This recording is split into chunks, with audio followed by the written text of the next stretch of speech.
I'm Ali Zendrian, founder of AtoZ Communications, and this is the Brand Stories podcast. This is where we discuss everything related to marketing, public relations, and communications. We're kicking off this year with two powerful chief marketing officers, the first of which is Gordy Abel, CMO at Dynasty. He'll share with us what it's like helping advisors create their brands as they become independent and how Dynasty's brand has grown throughout the years. This is going to be the episode that kicks off 2026. So yay! Happy New Year and thank you for doing this. Awesome. Well, Happy New Year, Ali, and thank you for having me. It's great to be here and appreciate kicking off the new year with you. Thank you. As the first question that I ask everybody, what's your favorite brand and why? Loaded question, because I love and have so much passion for our Dynasty brand. But if I were to think of maybe another brand, and I think you and I may actually share this, but I'm a huge Disney fan. And for many, first and foremost, I think it's a brand that lives their purpose in everything they do. And I believe, I think I read it once, Disney's purpose is to entertain, inform, and inspire people around the globe with unparalleled storytelling. And if you think about it, they have built a brand that does that at every touch point for all of their stakeholders, from their cast members to children to young adults, parents, grandparents, right? I mean, their stakeholders feel that brand in everything they do. And I was talking with a close friend who has children, and he was sharing a Disney experience with me going on a Disney cruise. And he said, Gordy, I wasn't, really knowing what to expect, but the way that they engaged with him and his family before the cruise, on the cruise, after the cruise, he was like, I felt the magic. I felt it being engaged and inspired, and not only him and his wife, but his kids. And he's like telling me all about this. And he goes, and by the way, that helped me spend more on the boat and buying costumes. But I was sitting there thinking, as he was telling me the story, not only was he engaged and inspired, but he was an advocate for Disney.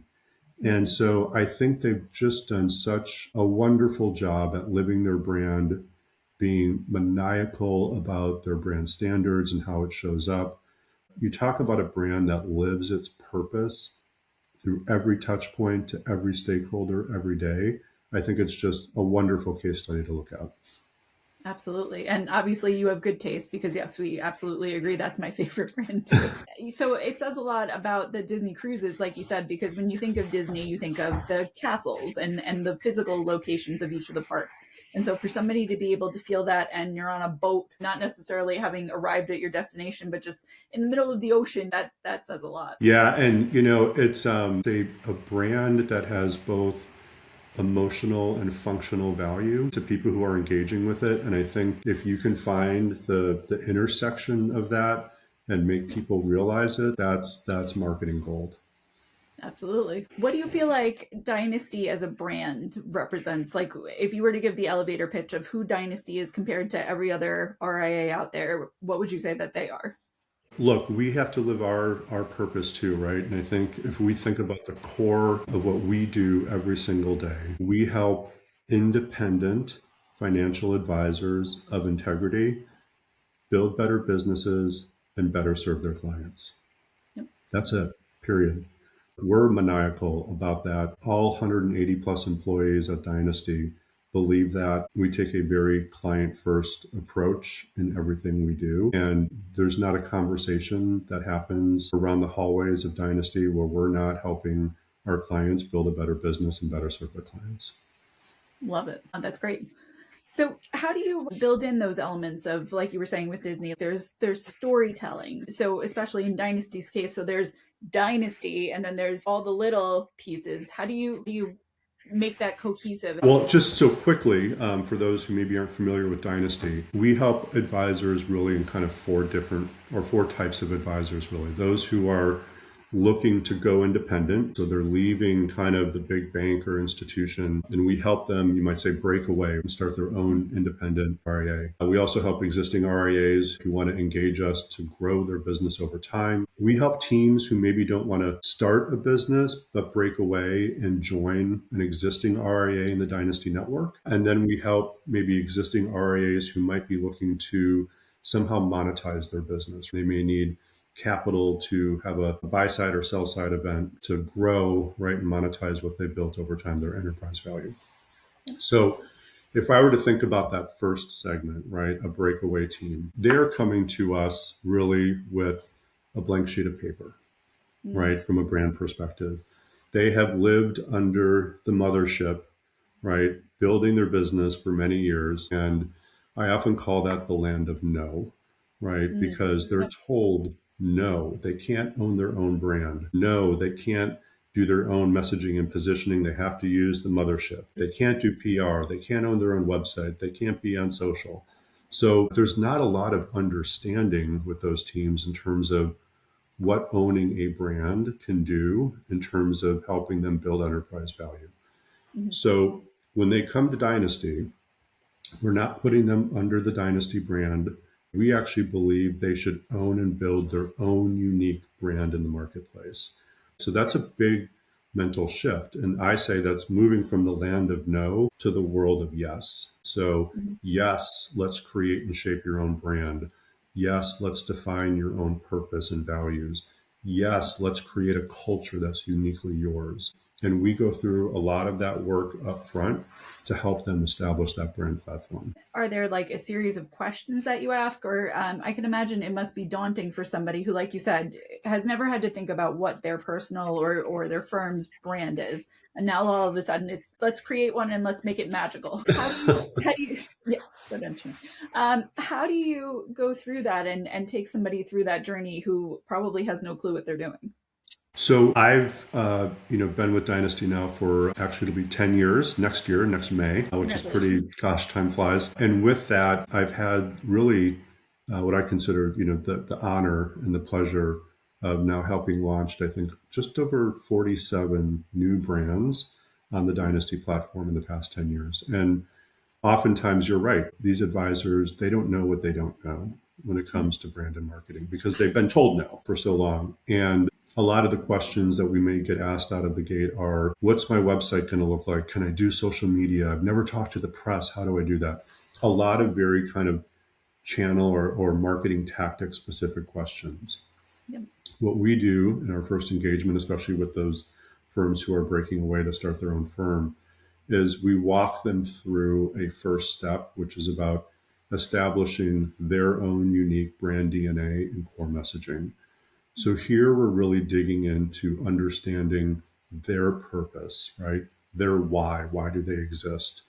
We get into talking about things like values, what's at their core, what lives in their heart. We talk about their key stakeholders. Who do they serve? That's employees, that's clients, that may be their local communities that they live and work in.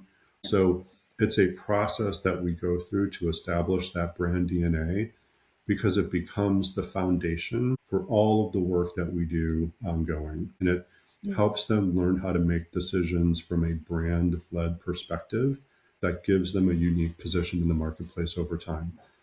And that's quite honestly, that leads into things like naming, visual identity, all of that upfront work. And it's a pretty special kind of moment when you go through the process and you choose the name and trademark clears it, and you create the logo and the visual identity system for the first time. And Allie, I have to tell you, it's so special for me because when they see that for the first time, it's a manifestation of everything they've been dreaming about, right? Everything they've wanted to create, everything that they see the opportunity in, right, for their firm and their clients and their business. And I've had instances where teams will see it for the first time and they hug each other. I've seen tears of joy. One female advisor, she was so excited with her new name and logo and brand. She did cartwheels down the hallway. I mean, it really is like, it's so amazing to see what that work can do and how it impacts people. Yeah. Wow. I can imagine it must be akin to naming a child or whatnot, that you're bestowing upon them It's this your honor. baby. Right. Yeah. Yeah, literally. Oh my gosh. So how do you, because I feel like a lot of times in marketing with financial advisors in particular, obviously not Dynasty because you're doing a great job defining them, but you see the lighthouses and the we do comprehensive wealth management. That's lovely, but like literally everybody else does that. How do you steer people away from the things that it seems like for whatever reason they want to do and into something that's actually impactful? Allie, if I see one more team go out there and say we simplify the complex, I'm like, right. There's a lot of discussion right now, especially with the advent of AI, around needing to be authentic. I think that word of 2025 was authentic. Be more authentic. Show yourself up. Be authentic. From my perspective, it's hard to be authentic if you haven't spent time really thinking about your purpose, your values, your culture, and your business strategy and how those things align, and then taking that work and saying, how does this translate to our key stakeholders, Mhm. right? And it takes partnership. We have a whole team at Dynasty that's there to help advisors through that process. But when we get through it and we clarify purpose, values, culture, and strategy,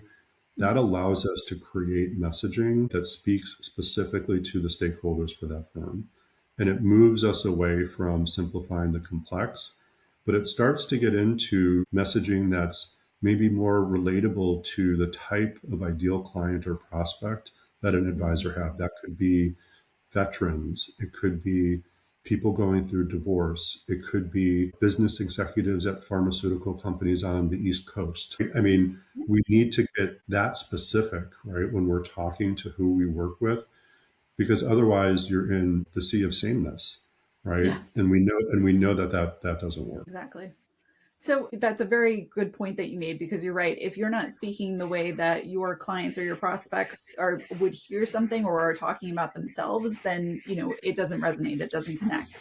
So do you advise then advisors to go out and talk to their prospects and clients to like figure out that language, or how do they come up with the term that we need to use here is XYZ instead of ABC? So, great question. And there's not, I would say, a scientific approach to getting it right. So, definitely understanding kind of the enduring need of your clients is important, right? What do they need from you in terms of the engagement, and understanding that why in terms of what keeps them up at night? What are their goals? What's unique about their financial situation, maybe in terms of their family or their lifestyle or who they work for. All of those things are critical in terms of understanding that need and that why of your clients. Some people will do it through surveys, some people will do one on ones. You may be able to test certain messages in the marketplace through digital platforms.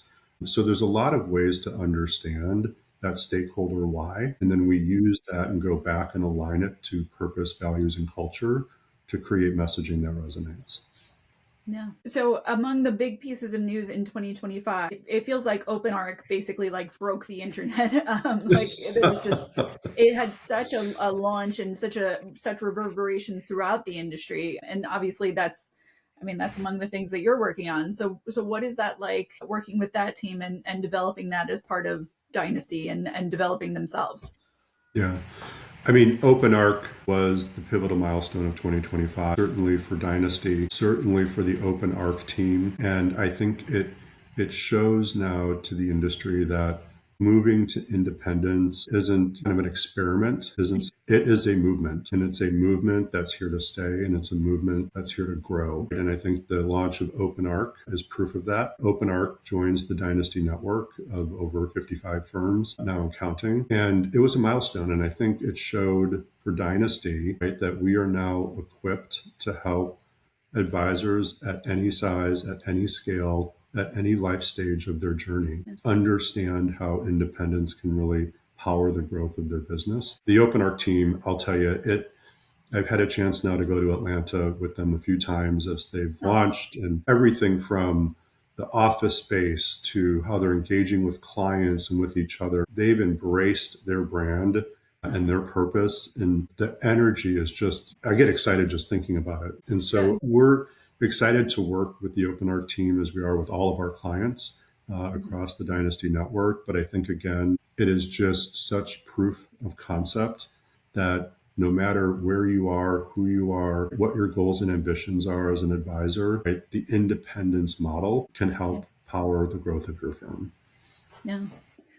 So to that end, so those advisors who are at brokerages and wirehouses and are hearing the no's, do you think, is there anything within the realm, and obviously everybody's compliance department is different, but is there anything that you would suggest for some of those people to do that maybe they should even think about their personal brand or engage ahead of going independent? Yeah, I will say, Allie, what we often hear most from teams that leave the big banks and wirehouses and go independent and join Dynasty in our network.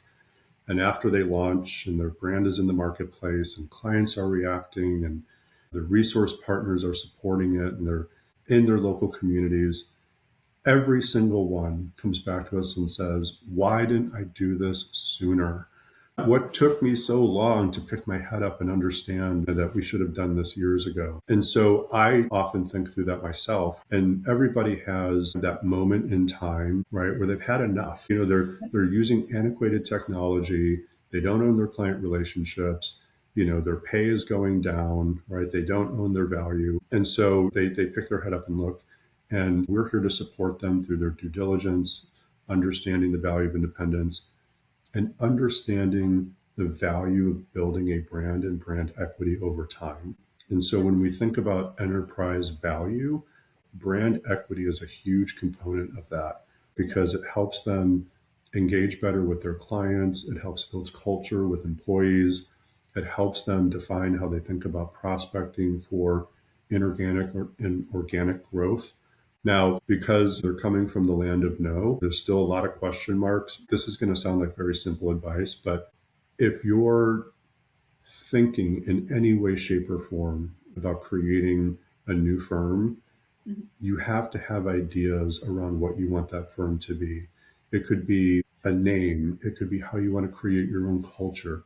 Start to capture that information. Start to get it out of your head and whatever works for you. Because when we go through that intake process for brand DNA and core messaging, the more that we can understand what's in your head and your heart in terms of what you want to build, we as partners can help you create something that's really special. Yes, that's a very good point. And like you said, it does take effort in that you have to really think through it and do that sort of internal examination of like, who am I and why is it that I'm doing this? But you're right. That's not asking a lot of somebody to at least put the ideas out there. Well, and oftentimes I think people put it upon themselves to, create the perfect name or the perfect purpose. And I often say, look, that's our job, is to help you with that, right? Yeah. We often talk about outsource to grow, and it takes, a team of specialists, creative people, designers, production to really help bring it to life. So don't let that be overwhelming for you. You know in your heart and your head what you want to build. Bring on the right team to help you build it. So across the 10 years that you've been at Dynasty, how do you feel like the brand has evolved and met the moment? When I joined Dynasty, I think I was employee number 38. Nice. We were at, I want to say, around 15 to 16 billion in assets under advisory.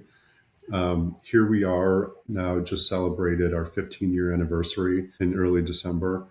And we're over, I think now, 180 employees. We are north, I think, of 120 to 130 billion plus in assets under advisory. We've relocated our offices, our headquarters in 2019 to St. Petersburg, Florida. Monumental growth in terms of the business, our team, planting our flag in St. Petersburg, Florida. All of that, again, is in service of our clients. And so I will say that oftentimes would have said in the early days, our brand kind of punch above its weight, kind of going after the large institutions. Well, with the shift to independence, it's a new weight class. And we are leading in that space in terms of being the platform that advisors are leveraging in a way to help grow their businesses. So I think our brand has been consistent and sharing that message. But we are now in a place where we can amplify that in so many different ways, given the platform that we built over time. Great. So you had mentioned earlier AI, and so I feel like that was the 2025 buzzword. How do you feel like that's been incorporated into marketing so far, and do you think that that's going to change or amplify in 2026? You can't be in a discussion today without talking about AI. My inbox every morning, I get 35 to 40 emails from people who are coming up with a new agent or workflow process or an ability to look at data, manage client experience, increase efficiency, drive more revenue. AI is touching and empowering everything. And I think in 2025, there was a lot of exploration around AI that people were looking at. I think 2026, and Dynasty's leading this right now, will be the year of implementation. And so I'm excited because our Chief Technology Officer, Leslie Norman, has been working across Dynasty to build out what I think is the premier integrated wealth tech platform that helps our advisors run their businesses better, be more engaged with their clients. And quite honestly, we're taking the due diligence, the integration, the implementation, the deployment, out of their hands, right? They don't need to do that work. We're building it for them, right? And it's advisor-led, advisor purpose-built. And that impacts marketing too. So how we're thinking about leveraging AI on everything from creative development, workflow process, thinking about its impact on AEO, media planning and buying. It's incredible in terms of helping marketing be more efficient, drive towards KPIs and metrics. Now, is it perfect? No. Do we have things and challenges we need to work through in terms of how it can deliver? Yes, but I'm extremely bullish on what it's going to do next year, and especially given the platform that we built to leverage it. So for any advisor, whether they want to join Dynasty or whether they're wherever they are, what do you feel like is one thing that they could do in 2026 to help their marketing? There's a lot to unpack there because it's a big question, right? But what I would say just in general is, I take advisors back to, who they are and what they do, right? Meaning they help their clients build better financial plans and futures through investing. So what I often say to advisors is do not be a marketing day trader, be a marketing investor. Oftentimes, you'll see advisors day trade, right? They'll chase the shiny object. I need to do a podcast. I need to do a webinar. I need to be on social. And they're chasing kind of quick returns, whether that's new clients or amplifying their brand. And I can tell you it doesn't work. Being a marketing day trader does not work. Being a marketing investor, where you step back and you do proper planning as you would with your clients, set goals for the year, talk about how you can achieve those goals through the mix of paid, owned, earned, and shared. Think about things you can test that are realistic and achievable, and bring on the right partners to help you do it. And that takes an investment of time. It may take an investment of capital, and it's certainly going to take an investment of testing and learning. But I think when you just shift your mindset from being a day trader to an investor, marketing will show returns over time to help you grow your business. So I think that's a great place to start. Now, there's a lot of things that come out of that you have to work on and do, but that simple shift in thinking is a big first step. You're absolutely right, because there are so many people who just say, yeah, you know what, like you said, let's do a webinar, and then do one for whatever reason, whether it's not planning or the day was wrong or whatever it is, it fails. And then well, I hate webinars. Webinars are stupid. Well, yeah, but did you really give it your best? And how about you try another one and see if that works? Yeah, absolutely. I will say, just to close that point out, advisors who, understand certain concepts around, building the brand over time, that it needs to be unified across all channels. When it's not, you create what I call brand friction, and are, again, thinking about themselves as being brand stewards. And like Disney, maniacal at every turn, every touch point, every piece of communication, doing the internal education that's needed so everybody can show up and live the brand. That's absolutely critical, right? In terms of, again, building long-term enterprise value. Absolutely. Well, you gave us a lot of gems to think about and hopefully for advisors to deploy in their marketing. So I hope everybody was taking notes, if not listening. Gordy, thank you so much for doing this and looking forward to seeing how you and OpenArc and Dynasty does in 2026. Allie, well, this was awesome. Thank you for having me. Happy holidays, and I look forward to more in 2026 together. Yeah, thank you. Thank you.